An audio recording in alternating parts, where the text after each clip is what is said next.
For our next keynote, you'll be hearing from Stefano Perego, VP, Global Operations at Amazon. Stefano will be interviewed by Helen Reid, European Retail Correspondent at Reuters.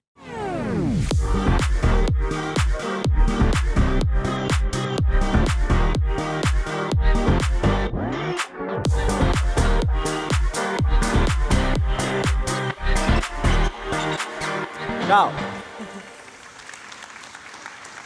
Ciao, Helen. Hi there. Thanks so much for joining us today and for giving of your time. You have a very busy schedule, and thanks to everyone for coming and listening to this session.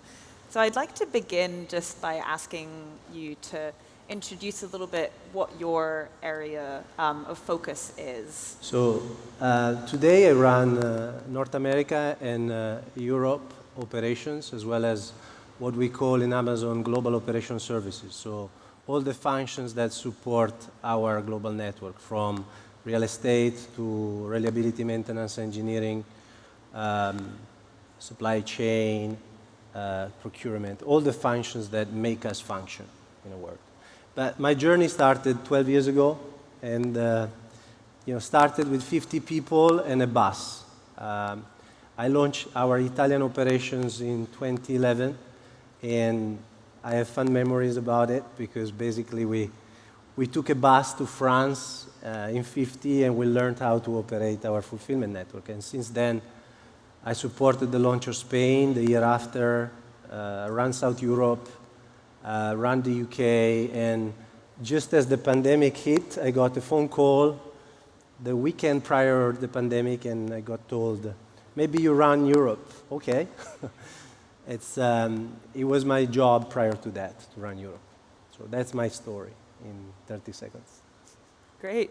What a journey. And obviously, we know that Amazon has really ramped up its investment in Europe over the past 5 or so years. Can you tell us a little bit about why Amazon has seen an opportunity in Europe?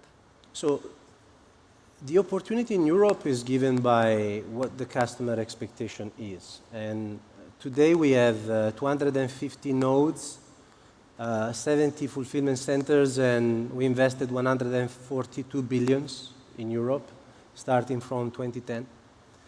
And the customer requirements has been very simple: more selection, convenience, lower prices, and increasingly speed of service. So that's the way you can portray our opportunity in Europe. And this opportunity keeps expanding as we start looking at other countries. In the last couple of years, we launched in Sweden, we did Prime in Poland, we launched Belgium, and not necessarily the Netherlands, and not necessarily by placing large investment. You can leverage existing assets and still grant that service to the customer. So our European network is pretty solid nowadays. And how many fulfillment centers do you actually have in Europe in total at the moment? Do you expect that number to increase? So we have 70 fulfillment centers, and we do expect that number to increase in coming years, yes. Because there are opportunities to cover the European topology better. The driver is still what the customer wants, what exactly is the requirement in terms of speed, the requirement in terms of selection, and the requirement in terms of convenience. So that's how you deploy additional fulfillment capacity. And of course, you want the right socioeconomical context. You want to make sure that there is the right digital infrastructure to receive this type of investment. Ultimately, it's also a question about the maturity of the place in terms of e-commerce penetration. Right. I want to just expand a little bit on that idea of maturity. So would you prefer to expand in a market that's already quite mature in e-commerce, or would you prefer to expand in places that aren't, actually? I think there is no recipe that is, mature from e-commerce is there or is not there. I think is how dense and how important is the customer experience requirement. Notably, there are some cities that, even if the country doesn't require a fully fledged expansion, there are some cities that are worth it, so you can decide to offer services in those cities. A good example could be, for example, Belgium, where we service Belgium from the existing infrastructure in France or in Germany, and yet we have a very successful customer base and providing the right customer experience in that country. And I'm just wondering about that customer experience piece that you mentioned. So in the US, Amazon has been rolling out same-day delivery over the past 3 years, and that service, I think, is available in around 90 metropolitan areas in the US. So can you give us a sense of how much faster deliveries are likely to get in Europe? I know that we're further behind in a sense. I think the European landscape actually, I don't think is behind. It's just approaching a different type of structure. You mentioned the sub-same-day network in the United States, and that comes because of the type of organization in metropolitan areas that are, very far from each other. So having sub-same-day networks in the US is a great solution to increase speed for customers.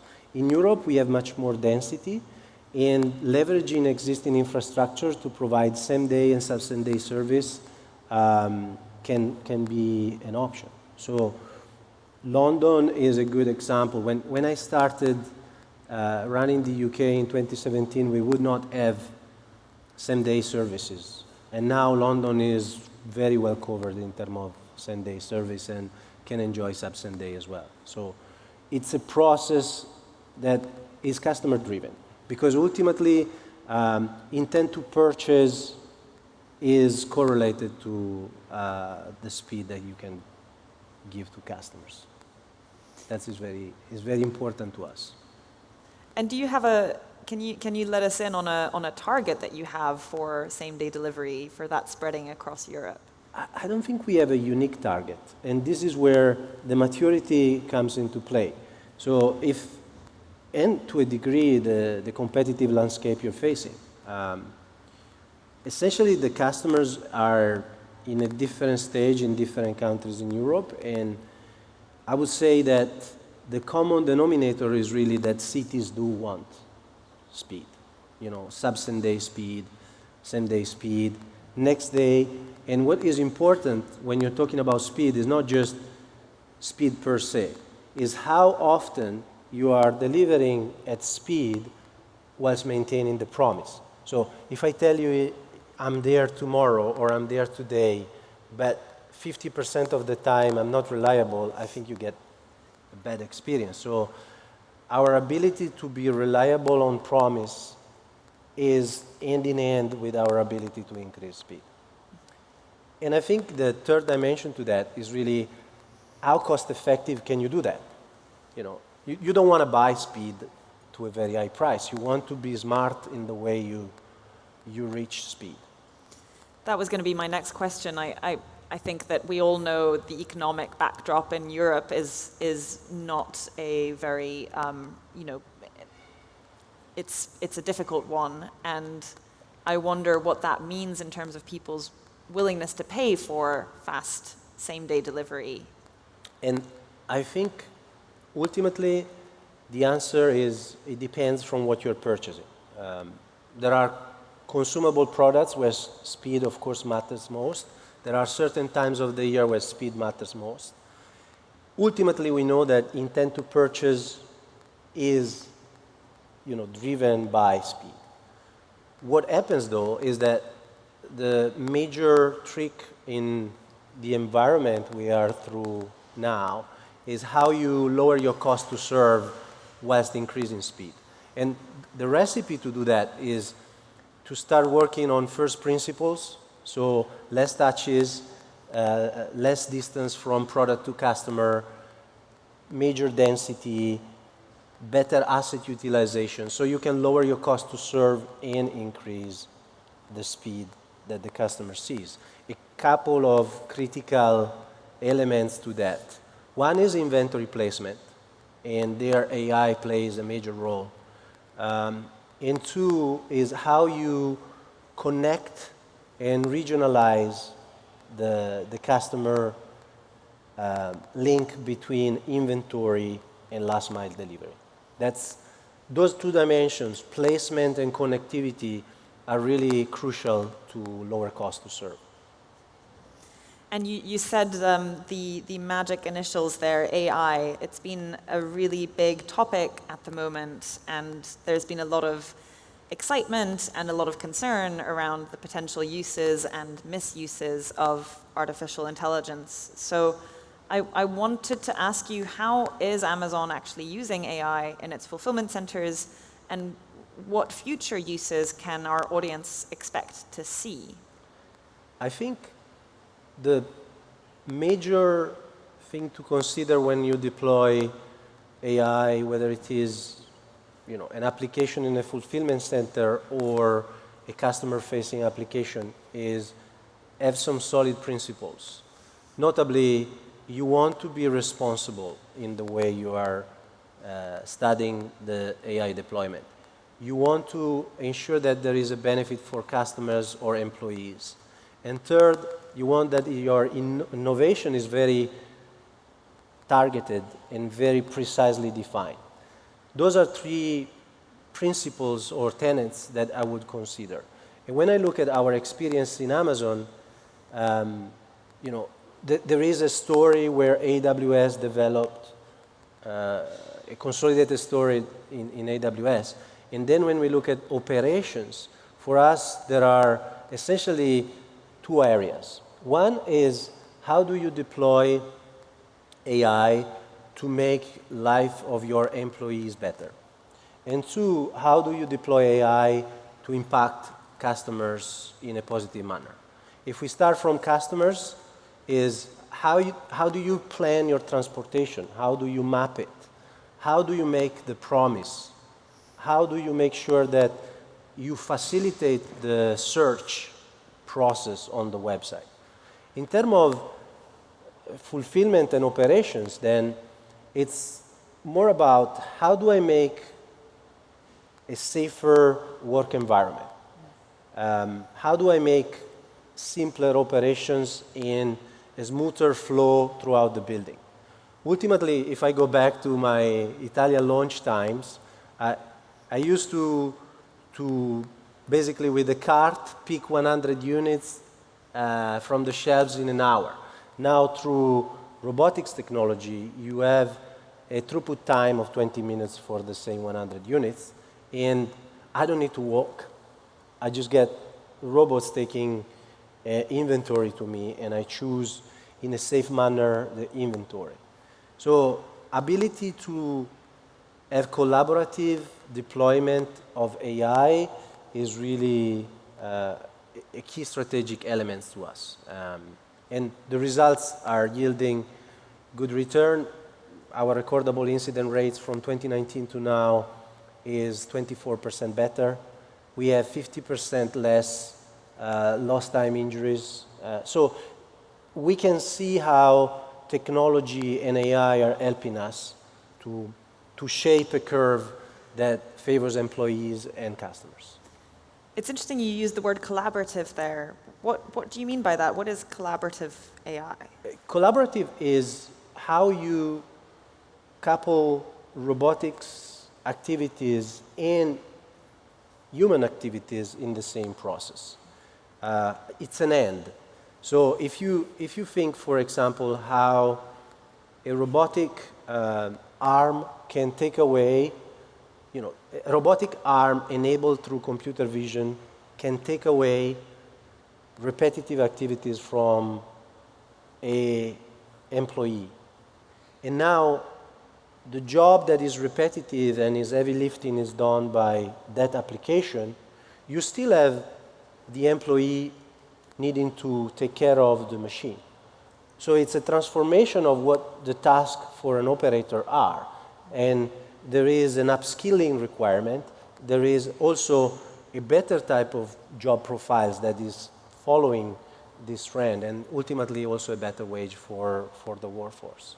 So that is where within the same process you have collaborative AI between robotics and people.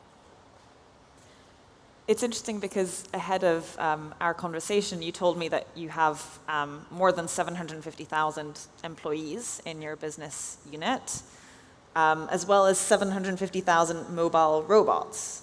That's across 300 Amazon facilities. So there's a kind of equal number of robots and humans. So I'm wondering, the big question that people often ask with robotics and with AI is, what does it do to jobs? I think it's transforming jobs and is giving a better upskill type of jobs in warehousing and logistics. I felt, I've been through this journey for 12 years, and I literally launched our robotics in the UK in 2017 for Europe. It's very interesting to see how the job content is over the course of time improving. And we added 700 additional types of jobs over this time period when you move away from a very traditional manual warehouse and logistics type of operation to an operation that today, for 75% of the time worldwide, is like 75% of our unit ship involve robotics. So this transformation of job types is material. And actually, if we are in Spain, I take for a second Spain as an example.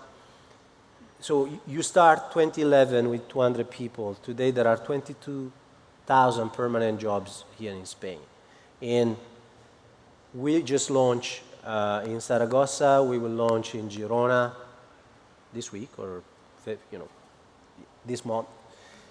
And to see that in the next 3 years we're going to have 3,000 jobs in Spain means that, yes, you can have technology and a transformation of job content aligned with growth and people opportunities for work. It's just changing the type of works.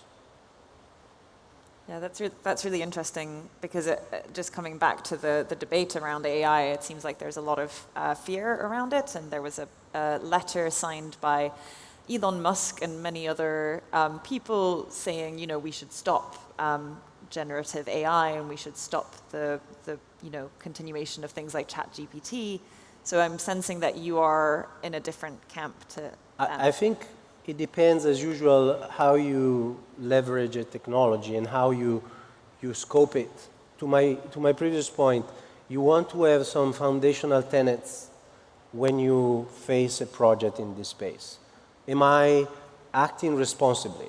Am I focusing on people and customer impact? Am I innovating with a thorough process that is focused and very clear on requirements? I think if you do that, then I can see AI and the various declinations to be a force for good. And coming back to the jobs point, do you think that you will actually be adding jobs in Europe over the next few years? We will, and it will be different type of jobs, but the trend is the example of Spain where we are 22,000 now, we will be 25,000 by 2025, and it's a transformation in process. So I know that we're nearly out of time. This has been such a great conversation, but I wanted to also ask one last question on the sustainability piece and what the warehouse's role is in that. We could take an hour talking about that, but in a nutshell, for us is essentially within the framework of the Amazon Pledge, there are different objectives we want to achieve. The first objective is by 2025 to be 100% renewable in our sources, and we are very well placed to deliver that. Then we want to decarbonize the last mile, and to that end we're investing heavily in terms of last mile electrical deliveries. And third, by 2040 we want to be net zero. How you build that path is through projects in investments. And notably, on the first goal, we have circa 126 projects in terms of solar, whether they are in-house or, photovoltaic panels on our rooftops or wind farms.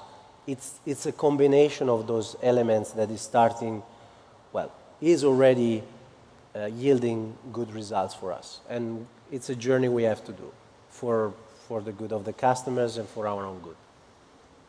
Great. Well, thank you so much, Stefano. This was a pleasure. Great conversation. Ciao.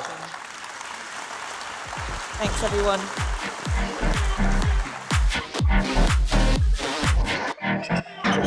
Imagine